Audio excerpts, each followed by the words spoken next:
Começamos 2025 e, a princípio, 2025 parece até um ano calmo, né? A gente não tem eleição nesse ano, não tem Copa, não tem Olimpíada, mas apesar da calmaria, para uns, os próximos meses devem ser movimentados no Congresso Nacional.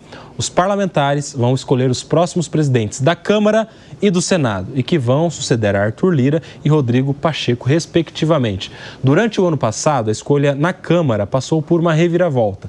Elmar Nascimento, do União Brasil, despontou como favorito, mas após as eleições municipais, essa situação mudou e a maioria dos partidos declarou apoio a Hugo Mota, do Republicanos, que estava na miúda sem aparecer. Enquanto isso, no Senado a situação é diferente e o nome de Davi Alcolumbre, do União Brasil, já é praticamente dado como certo para a eleição que vai acontecer nos próximos dias, nas próximas semanas, no Congresso Nacional. Esses assuntos de política eu quero começar com o Ilcinho Pedroso, porque muitos atribuem ao Elmar Nascimento perder espaço o timing, começar muito antes, queimar a largada, enfim, enquanto o outro, o Hugo Mota, do Republicanos, que tem tudo para ser o eleito daqui a alguns dias, ficou de fora e o negócio caiu no colo dele. Mas a mesma estratégia, de alguma maneira, aconteceu no Senado e lá deu certo. E o senhor Davi Alcolumbre provavelmente será o novo presidente do Senado Federal e do Congresso Nacional. Bom, então vou começar de trás para frente. Você acabou de dar razão, porque o Alcolumbre tem certa vantagem no Senado. Primeiro, que ele fez o sucessor, que é o atual presidente do Senado, e retorna. Mas quando fez o sucessor, ele continuou um grande articulador dentro do Senado. Só as peças não estão mudando, né? Tá mudando o nome. O Alcolumbre sempre mandou no Senado e continuou com o próprio Rodrigo Pacheco, tendo muita influência e poder de articulação, principalmente com o Executivo. Então não mudou nada. O Hugo, eu acho que o Elmar, ele só não combinou com os russos, né? Ele saiu na frente e não combinou com o Arthur Lira. O Hugo Mota combinou com o Arthur Lira. E aí o Elmar acabou tentando se aproximar do governo federal. Tudo que os deputados e o próprio presidente atual da Câmara, Arthur Lira, não queria. Aí foi perdendo espaço. Relação com o Kassab, foi perdendo espaço. E aí deve ser confirmado o Hugo Mota e o próprio Alcolumbre. E aí chama atenção, Jess, partidos, o União Brasil, que é do Centrão e tem seus ministérios no governo. Naquele início do governo do Lula, eles não saíam de mãos dadas de papel passado, como o partido da base governista. Ao longo da gestão foi se aproximando um pouco mais, apesar de ter nomes importantes que são muito críticos ao governo e até se lançando como presidenciáveis, como é o caso do Ronaldo Caiado, né, do seu estado, né, de Goiás, e do outro lado, o Hugo Mota, que é do Republicanos. Partido também participante do governo de alguma maneira, não dá as mãos, não passa o papel, mas namora o tempo todo. E tem também o Tarcísio de Freitas, aqui em São Paulo, também presidenciável. Como é que você vê essa composição desses dois presidentes, desses dois partidos, assumindo as presidências da Câmara e do Senado, e com esse pé um pouco mais distante ou mais próximo, né? Depende do ponto de vista, da base governista? Excelente. Eu trabalhei em Brasília nessa legislatura e na passada, no nível federal. E a realidade é que tudo que a gente pensa sobre os partidos, quando a gente olha para esse centrão estendido, que está a União Brasil, Republicanos, PP, Podemos... Interessante esse termo, né? Centrão estendido. Porque é um centrão que ele tem um quê de oposição, quando você olha principalmente para a fidelidade dos votos, estão mais à direita, mas ainda assim eles se aliam por questões ligadas a esse presidencialismo de coalizão, cooptação ali, a lógica do governo federal. Então, quando a gente olha para um Podemos, que teve nomes eleitos como o Deltan Dallagnol, ele, desde o começo, esteve conversando mais como partido com a própria base do governo Lula, para compor em relação ao ministério e também em relação ao poder dentro da própria lógica. Isso é normal aqui no Brasil. Mas Perdão. Mas na lógica política, quando a gente está falando dessa eleição, alguns fatores influenciaram. Há 2 anos era dado como certo que o Elmar Nascimento seria o próximo presidente da Câmara. Por quê? Porque o Lira é um longo amigo de data do Elmar e ele dizia e ele era ali o aliado. Em grandes reformas, como as reformas tributárias, foi o voto do União Brasil que fez boa parte da mudança da diferença. Então isso já era dado como certo. Só que, no meio dessa conta, teve uma coalizão entre republicanos, principalmente Podemos, e também o PP, depois do próprio Arthur Lira, que entraram no nome do Hugo Mota como um nome mais neutro, um nome que até dialogava melhor. E tem um agravante. Sempre ficou claro que o presidente do Senado seria o Alcolumbre, que é de qual partido? Do União Brasil.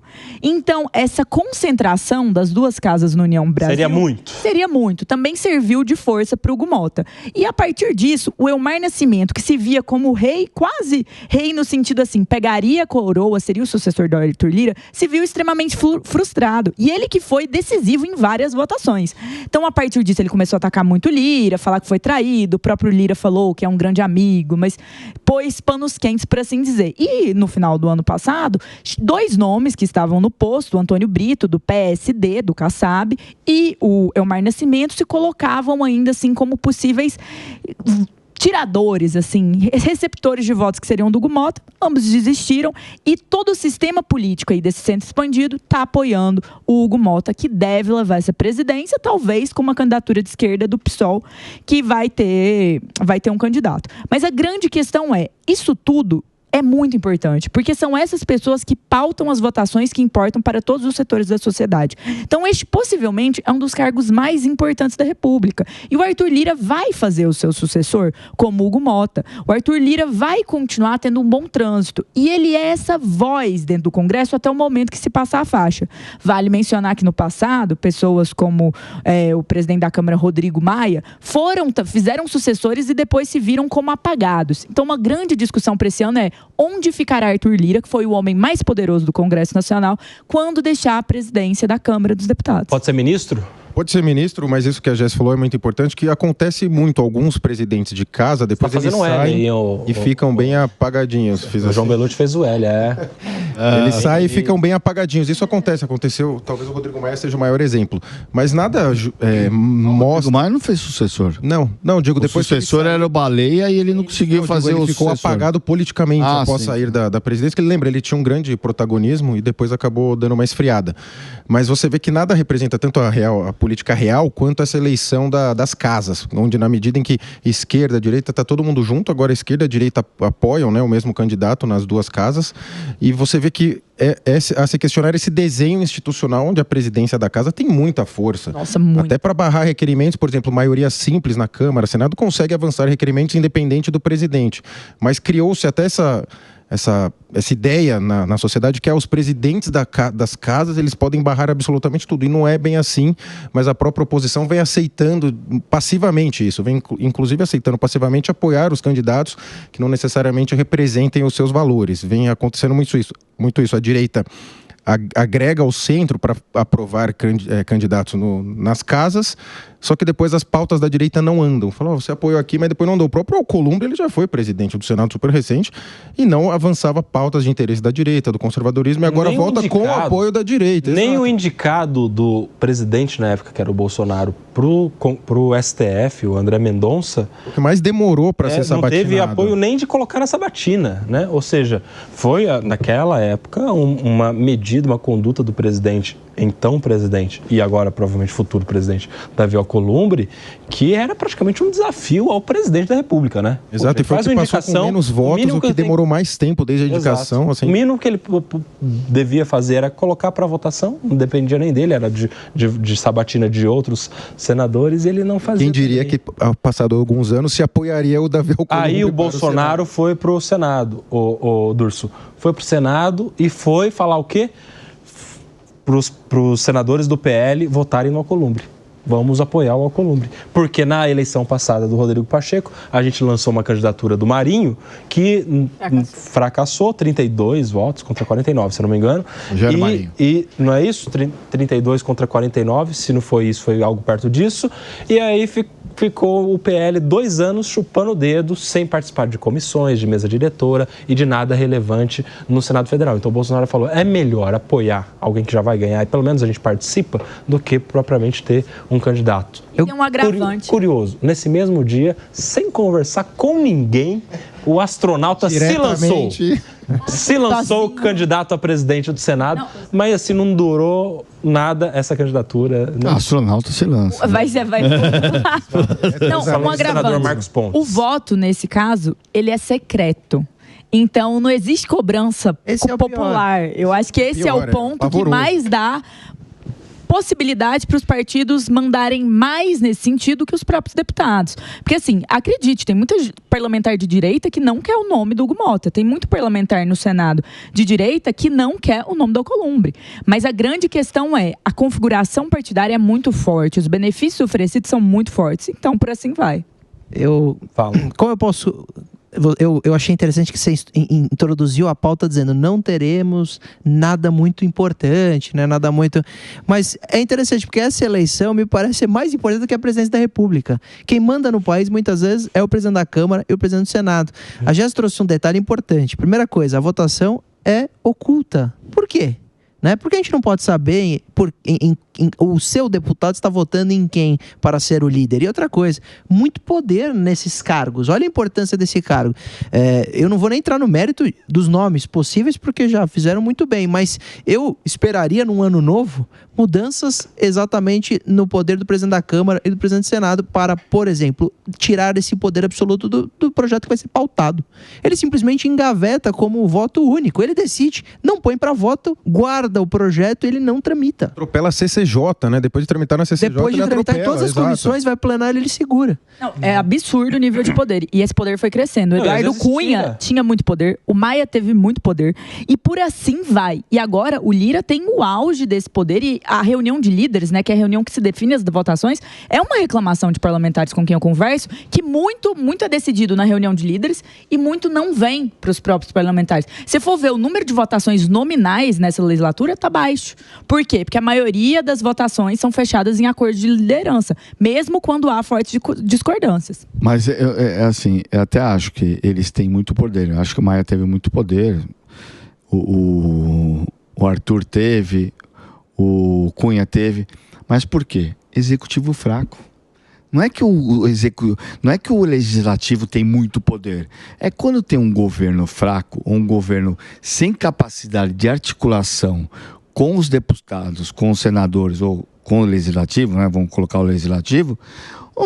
O cara que comanda, o presidente da Câmara, o presidente do Senado, acaba se destacando. Mas a que custo, sim? Porque muitas vezes essa articulação é por emenda parlamentar. Eu sei, mas por que a emenda parlamentar? Por que eles conseguem ampliar a sua capacidade de ter emenda? Emenda PIX, emenda não sei das coisas. Porque o executivo é fraco. O executivo não consegue se articular e aprovar as pautas do governo. Por quê? Não tem articulação. A Dilma foi fraca, teve impeachment. Certo? Mas é porque o executivo é fraco ou porque a estrutura de poder faz com que o legislador, o legislativo acabe engessando o executivo? Não é, a pergunta é a seguinte, senhor. O executivo é fraco. Onde o executivo é fraco, o legislativo manda mais. Perfeito. O que faz, então, essa é a pergunta, o que faz o executivo ser fraco ou forte? Ele está dizendo que é falta de articulação. E popularidade? Popularidade não adianta, porque entregas, o governo não tem entregas. Como que vai ter? Vamos voltar com o governo, o primeiro governo Lula. Né? Vamos falar das figuras, gostando ou não. Né? Zé Dirceu, o próprio Genuíno. Isso é um calibre político, agora é uma ausência de liderança. É bom mencionar isso. Capacidade de articulação. Você tem ministro que você vê na rua, você não sabe quem é. Conhecia quem era. Também tinha um negócio. Mas também popularidade, amigo. Porque se o governo falar, vai pra cá, Congresso, com o povo tudo falando, vai mesmo e tal, aí eles vão, entendeu? É diferente agora. Quem protege o presidente para ter popularidade nesse governo? Zero. Eu diria... Quem protegia a Dilma? Zero. Eu diria que era a opinião de vocês, eu diria que é uma soma aí de popularidade e articulação. Porque a Dilma também teve em algum momento articuladores importantes, mas zero popularidade. E o que ela levou? Um impeachment, né? E com ampla, né, amplo apoio popular contra. Lembra um articulador importante da Dilma? Em algum momento se cogitou até de ser o Lula. Em algum momento se cogitou até de ser o próprio Lula voltar para ser ministro da... Claro que com alguns outros interesses, mas de voltar para ser ministro da Casa Civil, para ele articular. Em algum momento do governo Dilma, antes um pouco do processo de impeachment, o próprio Michel Temer foi o responsável. Vocês lembram dessa época em que o vice-presidente da República passou o articulador a ser o articulador? Alguém vai falar que o Michel Temer não era um bom articulador? E ele derrubou todas as medidas. Só que ela atropelou ele, não acreditava nele, começou a puxar o tapete dele. Não, e o Temer derrubou todas, ele estava com a popularidade baixa e derrubou todas as medidas na Câmara contra ele, você se lembra, né? Teve votações contra ele, ele sempre ganhava, apesar de estar perdendo na mídia. Botou reforma trabalhista. Que aí eu concordo. Mas o que faz essa articulação, assim, em termos legais? Porque no primeiro governo Lula também teve um negocinho que veio a público aí. Esse Lula, grande articulador, era uma falácia. É fácil articular, né? Mensalão. Hoje as emendas, mas hoje as emendas funcionam como, ele comprava em um votos. certo grau, como essa figura, né? Que você dá o dinheiro ali legal pro parlamentar e ele vota dessa maneira. Mas o que é um diferencial do governo Temer? A composição ministerial. Porque a realidade é que este governo do PT, a composição ministerial, ela é reduzida a todos os ministérios mais importantes serem entregues a pessoas de confiança e muito próximas do presidente. Então, isso diminui a margem dele de aderência com esses outros partidos que até compõem base, mas que não se veem tão representados dentro dos ministérios. O União Brasil, em muitos momentos, foi atrás ali, que teve até o ministro Sabino, do turismo, depois, mas foi atrás de ter este espaço ministerial. Então, quando você olha para o presidencialismo de coalizão, você precisa criar essa coalizão dentro dos ministérios, e ministérios importantes. Se você olha, Casa Civil é próximo dele, não é de outro partido. Você olha, Ministério da Justiça, próximo dele. Você olha, Ministério da Fazenda, próximo dele. Então, assim, essa não composição, ela também, de fato, fragiliza bastante. Que lá no governo Bolsonaro foi não partidária, mas foi uma coisa mais técnica que muitas vezes os partidos também não se viam representados. E, Jess, não tem um fator do Centrão ter ganhado muita força na Câmara e no final eles mandam? Então, por exemplo, hoje, mesmo tendo um governo de esquerda no executivo, não teve muita força para os votos de deputado e senadores. E aí eles não têm muita base dentro do poder legislativo para gerar também esse apoio. E aí os ministérios são esse momento de criar coalizão. E isso não está sendo claramente bem utilizado. E aí eles vivem nessa meio que emenda para cá, emenda para lá para aprovar alguma medida. Então o problema não é estrutural? É estrutural. Não é, Lucinha? Não, o problema é estrutural. Por isso eu sou parlamentarista. O problema é estrutural, mas como o problema é estrutural, você coloca pessoas com capacidade, muitas vezes com capacidade maior que a sua. Mas hoje você olhando no quadro, parece que não há. Não, ele preferiu o time de confiança, velha guarda, mas é isso que pagou o preço com ele. Até acho. O presidente Lula, sem falar mal e tal, ele governa de uma forma que ele gosta que na hora do vamos ver, ele toma a decisão, ele puxa, tanto é que ele faz jantares, vira e mexe com todos os líderes lá no Palácio Planalto. Ele gosta de governar nesse sentido, mas ele sempre foi assim, mas ele tinha pessoas com escopo, ou lastro, né, com exato. Gostando ou não, gostando que a gente pode odiar o Zé Dirceu, mas ele é um cara transitava, né? Hoje você tem hoje me fala quem é o cara de articulação política do pai, era para ser o Padilha. O ministro da Casa Civil e o presidente da Câmara no ano passado brigaram inúmeras vezes. Padilha, nem sei se o Padilha foi deputado já. Acho que já. Mas o próprio Arthur Lira, presidente da Câmara, ele dá várias cotoveladas no que seria o articulador, o ministro das Relações Institucionais, o Alexandre Padilha, né? É um constrangimento enorme. Se os dois que devem negociar, um não quer, é claro que não vai ter negociação, articulação política nenhuma. Por isso é que muitos dizem que o ministro das Relações Institucionais deveria ser alguém do Centrão e do Congresso, e não um filiado ao PT, enfim, e caracterizado por isso, como é o Alexandre Padilha. Um homem de confiança, mas talvez o homem que não tem a habilidade que é necessária no governo. Porque você virar um deputado...